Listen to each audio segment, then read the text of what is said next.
So if you're an active trader, this is a trader's market. If you know how to long, if you know how to short, if you're confident in that type of stuff, that's fine. You don't need to use more than 2 to 3 times leverage, but I'm advising people, if you're more of a hodler, you probably want to take a step back. You don't even want to start dollar cost averaging unless it's Bitcoin. And the reason why, because we actually do go into a bear market. We're going to see a lot more turmoil that's going to happen in the markets.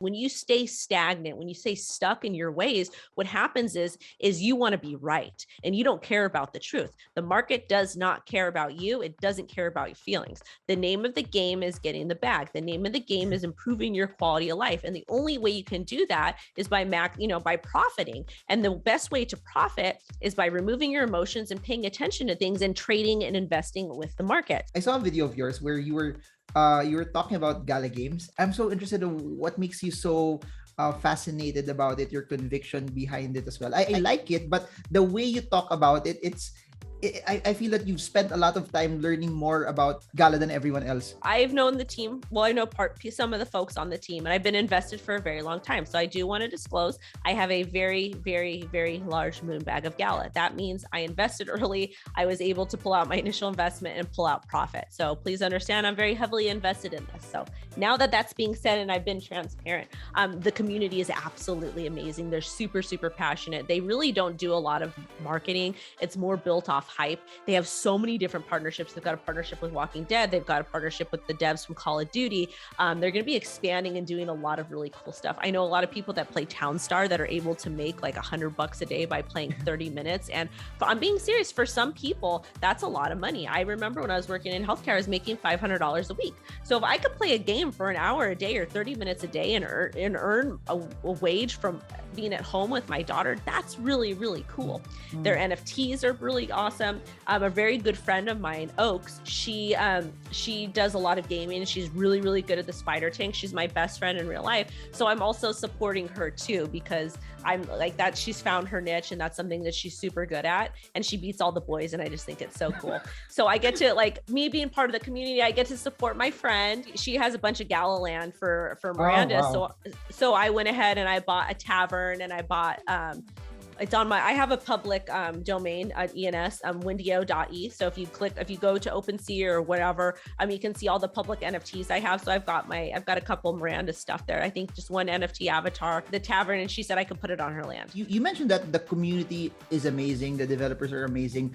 Later on, when all of their games get finished, or at least people start playing them, what will make them stick? Is it the gameplay, or because everyone in the team is so experienced and knowing what people want, or is it the play to earn aspect of it as well? Everything. It's honestly everything. The team, the actual team and the developers, these guys are so talented, and they're very well connected in traditional gaming industry. They didn't just create this project out of thin air and say, we're going to do this. No, they really put a lot of time and effort. They have connections. They know, these guys know what they're doing. In crypto, there's a lot of very unexperienced projects. There's a lot of very unexperienced folks that come in and they just think they can make money out of thin air. But these guys are veterans from gaming, from the esports industry. So they understand how a lot of this works. They've got legal, they've got accounting, they've got people that know what they're doing. And I feel like that type of expertise really, really sets things apart. So I feel very confident in what they're doing. Obviously, it's a risk that I'm willing to take. It is an investment, but at the same time, even though I have a large stake in it, it's a moon bag. So I've already removed my initial investment and my profit.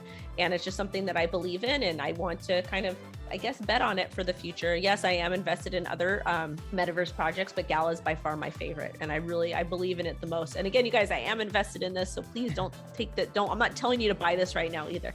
This is just a project I really, really love. And people are always like, Wendy, what do you think the price is going to be in 5 years? I'm like, I don't care what the price is going to be in 5 years. I just want the community to thrive. And I want to see a really cool ecosystem emerge out of it so that everybody can earn money just by playing games and having fun and doing that type of stuff. As you're watching this, don't buy just because it's talked about here. You're shortchanging yourself if you're doing that.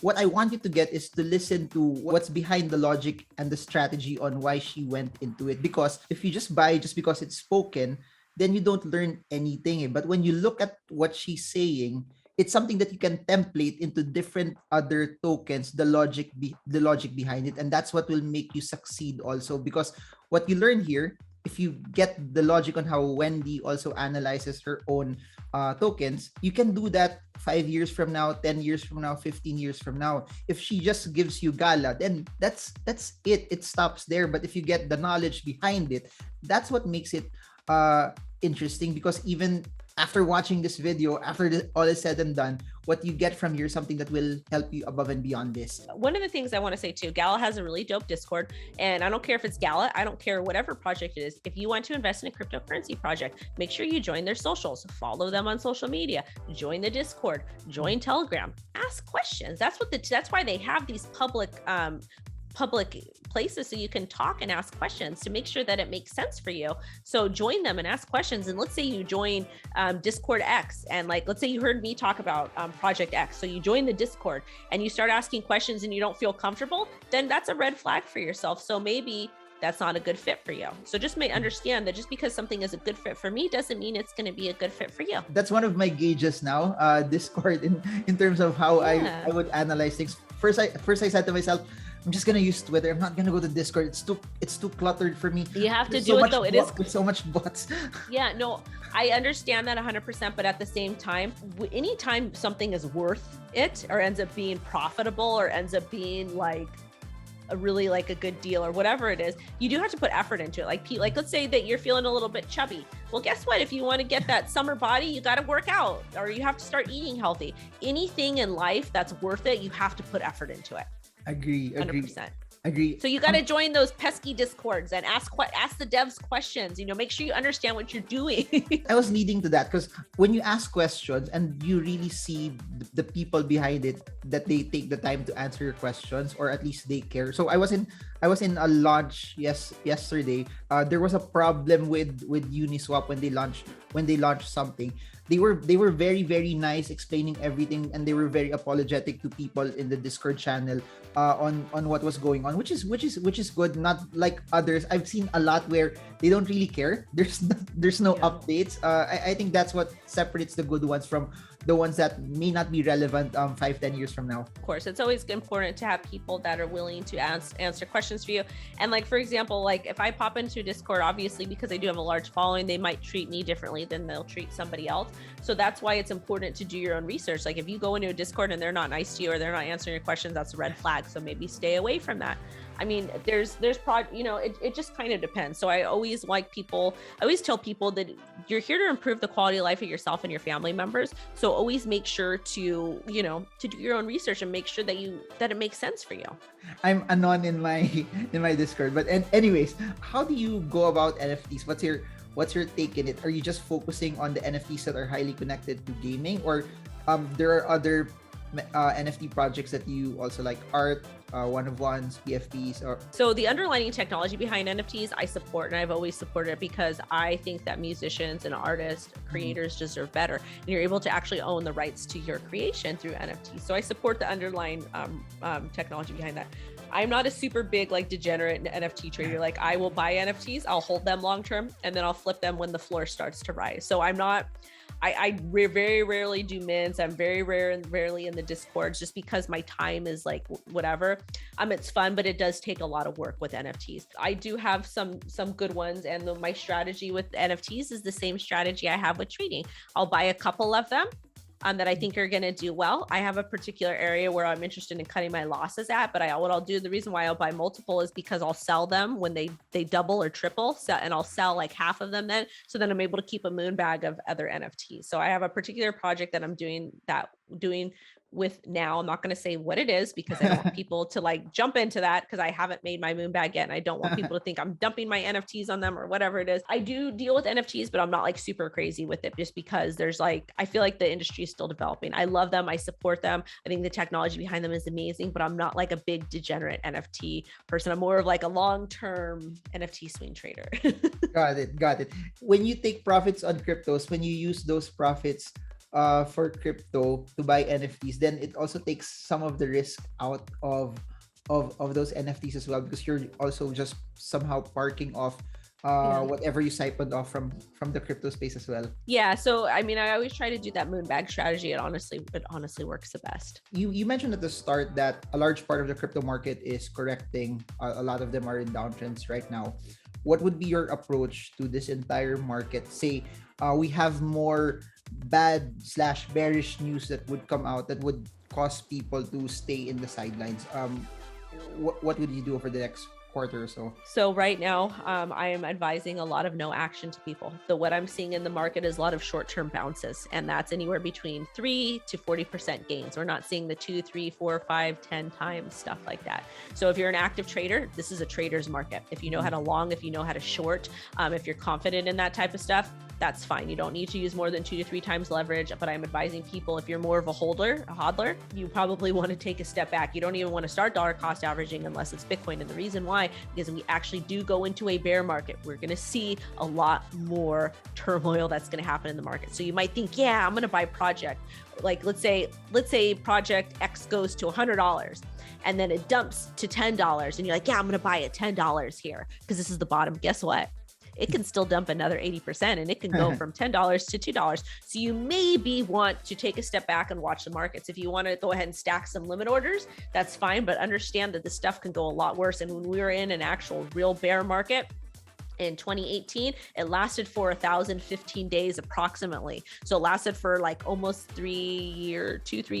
So please be advised, if you buy now and we are in this bear market, we're going to be in it for 2 to 3 years, you're going to be holding on to that bag for a really, really long time. So unless you are an experienced trader, take a step back and just watch. And it's okay to do that. Maybe paper trade, like learn, there's a lot of other things that you can devote your time to right now, but don't just jump in because you want to get rich quick, because it can get really ugly and it can get really ugly fast. And I'm sorry to be like bearer of bad news, but I just want to be very honest, because I have some bags right now that I wasn't able to take profit out of, and I've assumed the loss on those.